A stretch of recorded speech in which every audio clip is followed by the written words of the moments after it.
Hello and welcome to another edition of Copy Chats with me, your host, Wei Lin. You're all looking fantastically attractive today, and I have two pieces of news to share with you. Alright, let's jump right into it. The first is from Twitter, right on my feed. Federal Territories Minister Annuar Musa is aghast at the real racism and discrimination on display by Sabah State Assembly person Jenny Lasimbang. So let's look at what she has to say. That's so racist, you know. Kapayan Assembly person Jenny Lasimbang, in a statement, claimed that PAS was a party that was not open to other beliefs, and having its representative in the Sabah's government would disrupt racial and religious harmony. And for those who don't know, PAS is the Islamic Party of Malaysia. They're very powerful and very popular, very respected actually. They have ruled several states for a very long time. So they're by no means, some rabble-rousing, unserious people. No, they're very serious. But she says, appointing PAS in the state assembly or worse in the state cabinet will end the harmony among the religions and ethnicities that are now enjoyed by and nurtured by the people of Sabah. It was Barisan National Secretary General Annuar Musa himself who suggested that maybe we can have a PAS representative, among the 6 appointed Sabah State Assembly persons. So there's 6 appointed assembly persons, and all the rest, which I think many dozens of them, are elected.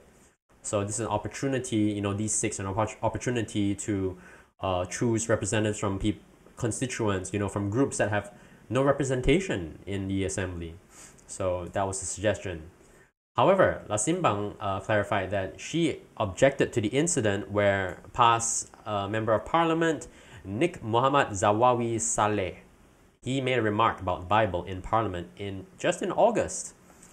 So let's take a look at what this remark was before we go any further, because it must be something absolutely awful. So, PAS MP Nik Muhammad Zawawi Saleh, he said the Bible was distorted and that they had no right to be offended. Wow, that sounds really serious, right? So let's take a look at it. He said, there's no need to apologize. Why should I? I don't want to comment. What I said is right. Why should I apologize? So already this article does not bode well. Or rather, this is not good for the reporting, the news organization, because why wouldn't they just open with the offending statement, right? Okay, what was said? In his speech, Zawawi Saleh claimed that all religions forbade the consumption of alcohol, in his opinion. And I can tell you that Zawawi Saleh at least thinks it's entirely reasonable, and he studies comparative religion, so he, more than most, is sort of an expert on the matter. So his opinion at least comes from his study, and thus rightfully he makes a bold claim: all religions forbid the consumption of alcohol because it's intoxicating and it's bad. And the Association of Christian Churches in Sarawak asked for an apology for the direct insult. So Zawawi Saleh said, I don't want to comment. What I said is right. Why should I apologize? So Zawawi Saleh is clearly a very insensitive man. But is he wrong? So I don't want to get into a deep dive into what the Bible means. But I think it's a difference of opinion. Like, this seems to me, as an observer, like a difference of opinion. Because Zawawi Saleh, he's making the claim that, well, you got to interpret it a certain way. Maybe you need to refer to some earlier texts in different language and see what was the practice back then. So that's entirely legitimate, not to say whether it's right or wrong, but it's a legitimate discussion to have. And of course, it is offensive to people who can be easily offended, He didn't say anything bad about the Bible itself. But the Association of Christian Churches in Sarawak nonetheless demanded an apology. And it was a rather insensitive way to make his point, and it wouldn't be really helpful if he would run into that situation again in the Sabah State Assembly. So entirely reasonable for him to say what he said, and entirely reasonable as well for Janila Simbang to say, well, it could be kind of disruptive. If PAS did not criticize, did not, come out in support, come out in against what Zawawi Saleh said, then can we expect someone like Zawawi Saleh to continue along these lines in the Sabah State Assembly? And she believes that it wouldn't be helpful. I wouldn't want to have that around, right? Entirely reasonable. So, I'm a little disappointed because I think this is the sad state of politics in Malaysia. Like, there is a reasonable discussion to be had. Someone who is a student, is a scholar on the subject of comparative religion, made a claim that is pretty neutral to me when you get down to it, but it can be taken out of context and positioned as something insulting. And sure enough, a very reasonable lady came forward and said, well, this can be kind of sensitive and can be a little, people may not like it, and I don't want to have that. All entirely reasonable as well. And that when that bubbles to Annuar Musa right at the top, he goes, this is real racism and discrimination. I'm sorry to break it to you, Annuar Musa. You may be Federal Territories Minister, but I don't think that you've analyzed this correctly. Moving on though, there is an interesting thing going on in Malaysia with palm oil. So Malaysia is one of the world's largest producers of palm oil, and we have a company called FGV, which is one of the largest producers in the world of palm oil. So it's a huge deal when FGV's palm oil products are banned from entering the United States over alleged forced labor. Okay, so here's the order on the US Customs and Border Protection website. CBP issues detention order on palm oil produced with forced labor in Malaysia. And just in case you think that this is a sham, it's just like some hearsay, the CBP says that this is a result of a year-long investigation that revealed forced labor indicators, including abuse of vulnerability, deception, restricted movement, isolation, physical and sexual violence, intimidation and threats, retention of identity documents, withholding of wages, debt bondage, abusive working and living conditions, and excessive overtime. All extremely serious allegations, all extremely worrying.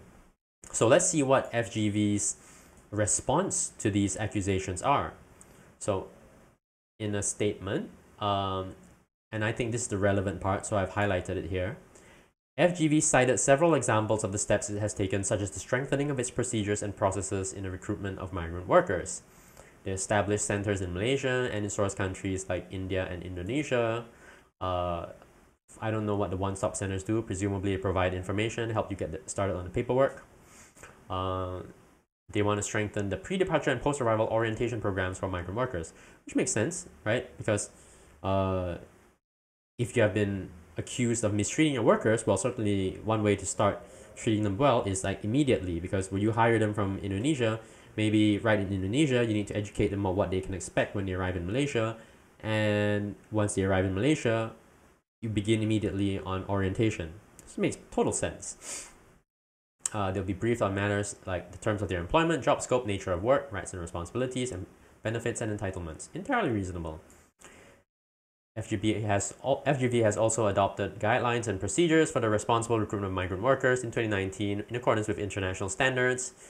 Yes, all very good. Committed to paying official costs associated with the recruitment of migrant workers, including airfare, cost for work, work permit, visa, medical checkups, insurance.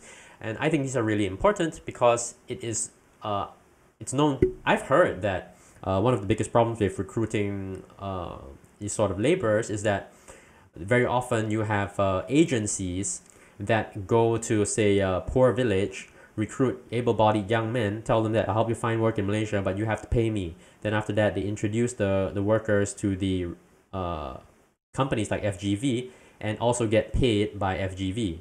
So get paid on both sides, and the agents are the ones really squeezing the workers who are the least capable, least financially capable people in the story.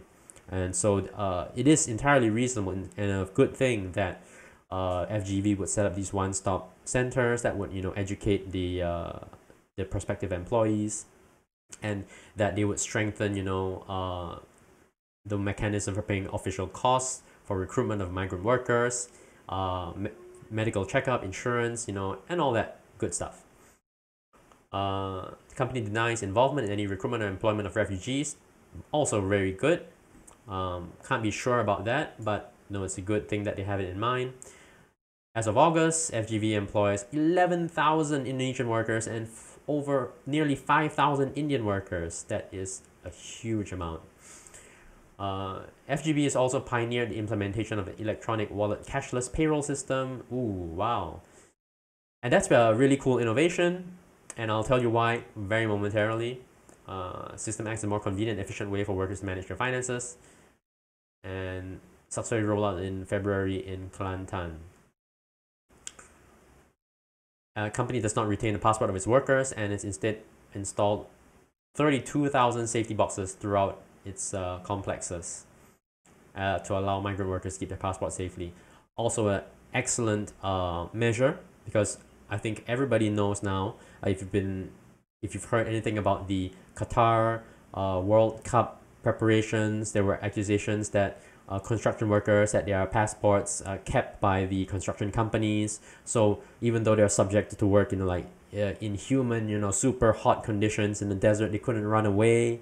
So this is the right thing to do, I think, for FGV, right? So a couple of things stand out here. Let me tell you what I see. One is that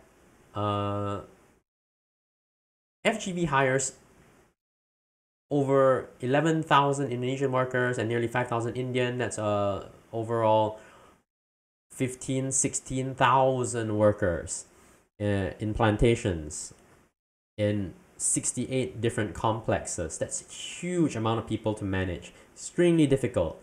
Everybody is working for a very low wage, not well compensated. The conditions probably are not terrific. It may not be terrible, but these are not like air-conditioned dormitories, and you don't have big widescreen televisions and easy internet access. No, it's not. They're there to do a very difficult, very uncomfortable job. It's a very uncomfortable life. And in these kind of situations, is it easy for bad things to happen? I would say yes. Yes, it's just really difficult to keep an eye on that number of people, even with the best intentions, mind you. So it's not a matter of like what you intend. Even with the best intentions in the world, it is just difficult. So when I read that the CBP accuses FGV of abuse of vulnerability, deception, restriction of movement, isolation, intimidation and threats, physical sexual violence, what do I think? I think that these could entirely happen. It could totally happen. In fact, very likely they did happen, because when you have 11,000 people, 15 or 16,000 people working for you in conditions that are very difficult and very far from city centers, very far from police, far from their families, what do you think happens? Just terrible things. Like supervisors, foremen, would they make people work harder than they should? Yeah, probably. Is it because that they're bad people? Maybe. Because they have to meet a terrible quota, deadline, or maybe sometimes they just don't like other people. They're people that they just don't like. It happens. Deception, I would argue, it happens everywhere. It happens in Fortune 500 companies. Intimidation and threats, I'll bet you that happens even in Google and Facebook. Well, not directly, but could happen. Retention of identity documents, we already know that one. Withholding of wages, we already know that one. Debt bondage, yes, that's exactly a problem with the agents, who bring workers to FGV. Entirely, yes. Very familiar with all of these. And FGV clearly are aware of it. Now let me tell you the second thing I wanted to point out. FGV pioneered the electronic wallet cashless payroll system. That's huge. Now, The stated reason is that it's a more convenient and efficient way for workers to manage their finances, which is total bullshit.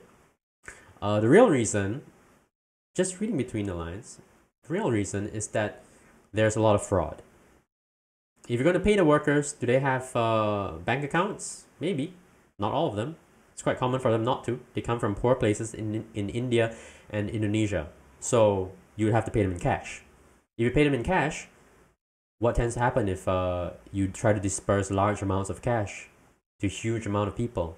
You'll get lost. You'll get misdirected. It'll get, some percentage will disappear to the hands of people who handle the cash along the way. So